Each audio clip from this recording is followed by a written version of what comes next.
Modem, qu'est-ce que ça veut dire aujourd'hui au niveau local? Ça existe encore?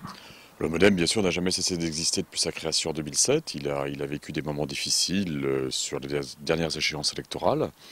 Difficile parce que le choix qui est fait par les acteurs du Modem et par les militants est un choix ambitieux, un choix innovant, un choix de dire bon maintenant ça suffit, aussi bien nationalement que localement, on nous a vendu un peu n'importe quoi depuis des décennies.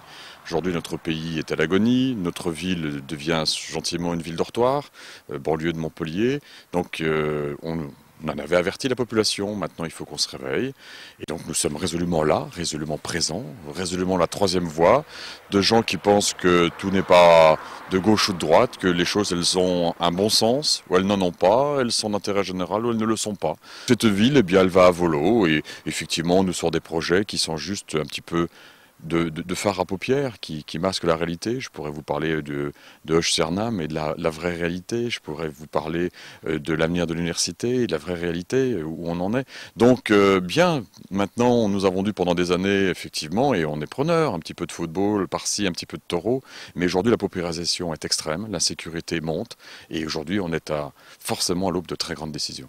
Qu'est-ce que vous allez faire pour les cantonales? Vous avez des candidats dans tous les cantons? On a choisi un mode de désignation qui nous est propre au sein du mouvement démocrate, c'est-à-dire que nous laissons monter, comme on dit, les candidatures issues du terrain, issues de nos militants.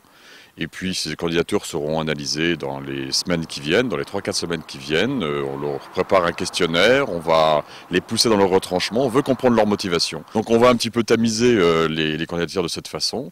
Et ensuite, dans un deuxième temps, ces candidatures seront transmises au Bureau national du mouvement rue de l'Université à Paris. Et c'est le Bureau national devant lequel j'irai défendre ces candidatures en disant, ben voilà, là on a des gens bien, on a des gens motivés, des gens représentatifs, des gens qui savent ce que mouiller la chemise veut dire et qui ne sont pas là pour une rente de situation et pour devenir des professionnels de la politique.